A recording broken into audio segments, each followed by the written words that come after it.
Who said this was a whistle? Are you worried about how much exercise your dog gets? Spike Studio looks at the whistle activity monitor. Welcome everybody, and there's Spike Studio product review. This time we're looking at not a health tracker for yourself. We've done tons of those, as you can see above. Follow the link to see all those. But this time we're looking at a health tracker for your dog. So if you've been curious how happy the dog is and running around and how well he does in the treadmill, this is the thing for you. Actually, not necessarily a treadmill. Let's talk about what it does. So with a whistle activity monitor, there's an app that you run on your device, be it iOS, be it Android, whichever one, and you clip it to your dog's collar, and we'll look at the device, and it tracks how long they've been sleeping, are they active, are they getting enough exercise. There's a whole list of things it does. You actually create a profile for your dog. We're going to talk about the app and take a look at it in just a second, but first, their packaging, which we'll take a look at, is actually pretty slick. Everyone's following this whole Apple thing. It's supposed to be a nice little, this is, we had a cover, big deal. This part right here, they actually do a really good job with the packaging. I like that. So there's the whistle. So let's get a look at the size. It's about that thick. So keep in mind this is going to sit in your dog's collar. It doesn't necessarily have to hang. It clips right onto their collar to keep it snug. You're going to create a profile for a dog. Keep that in mind. This is not to be worn as a person. I guess you could, but that would be kind of senseless then to compare it to people.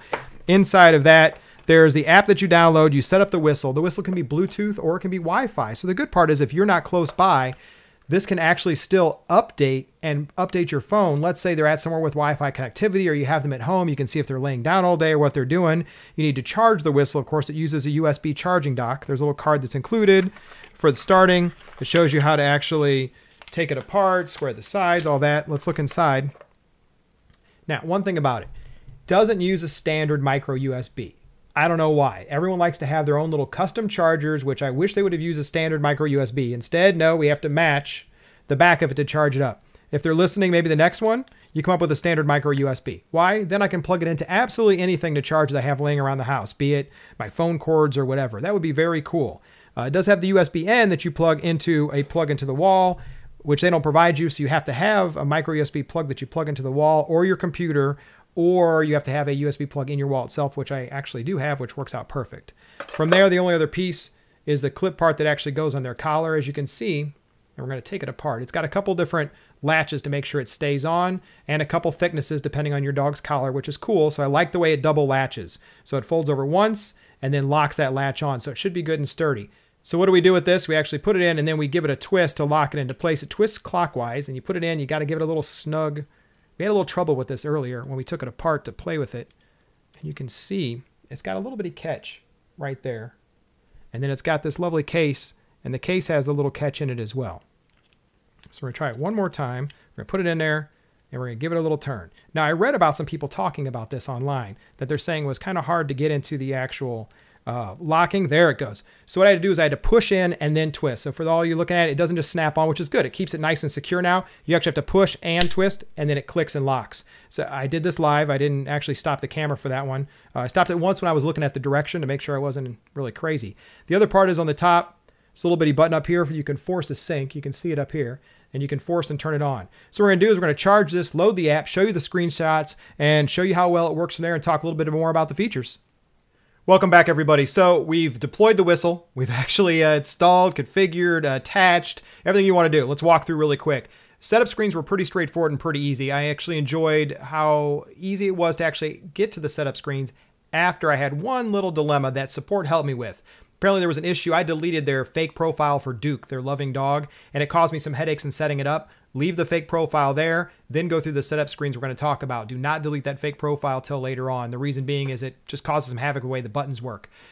Really easy to do. A couple of concerns. One, you can log in with Facebook. You can create an account, or you could sign in if you already created one. On this screen right here, they ask your first name, your last name, your email and password. They only ask you for email and password once. Some people don't like to enter them multiple times, but if you make a mistake, you've already saved it and continued. There's no way to really clean that up. So I wish they would ask you maybe at least for the password twice. From there, you have to make sure you pair the whistle device via Bluetooth. Bluetooth pairing is very easy. You simply hold down the button that's on the top, and this will then glow blue. Once it glows blue, your phone should be in pairing mode. You add it as a device.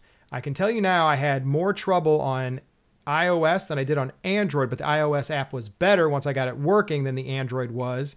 It's just they're both apps are being updated continually, and I even had an update during the time that we were doing the testing. So I didn't want to repair it and start over and go through all that. But just keep in mind, just go through the steps, make sure you can see it, make sure the blue mode comes on, and it's easy to do.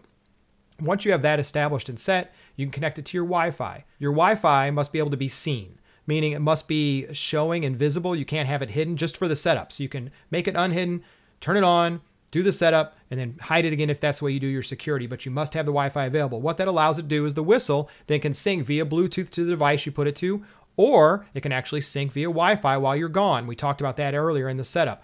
Once you do that, you create your dog's profile, enter the details, take a picture of your dog, and you're off and running. Then you can set some things like daily goals for how much you want them to run and do exercise. You can do manual input for how much food you want and all these other features. What do we like and what didn't we like? Let's give it the final review. As we said, pairing just took an extra couple minutes.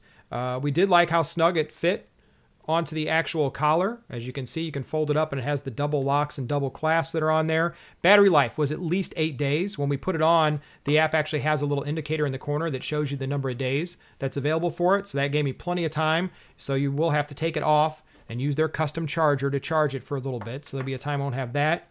It did its syncing automatically over the Wi-Fi. Never had any issues there. You can also set up multiple owners and multiple Bluetooth connections. That way you can know who had the dog at what time and did they take it on a walk and what was the activity when they were around. Kind of a cool way as well. Mainly if you have a dog walker or it's shared between households or different family members. It's a cool way to keep up with it. Connecting with Facebook is also another way you can do it just for your account stuff and sharing information. Overall, it's waterproof. It was very sturdy, banged it around a lot, ran around. It has a little bit of scratching on the stainless steel already. I don't know if you can see it, a little bit of scratching, but it is waterproof. It lasted the rugged test outdoors, rolling around, running. Never came off. The clip never opened either, which was a good thing to go. Otherwise, we like it. We think it's a neat thing. There's a lot more that they'll have to do to add to it to get better function, better than just activity and then you taking pictures and saying how much food they had. But if you're just trying to track and get an idea, is your dog active or not, or are they becoming less active as they get older, or maybe they were sick, you'll be able to see the trends with this because there are trends daily, weekly, monthly, whatever you want to do. It's another product review from Spike Studio.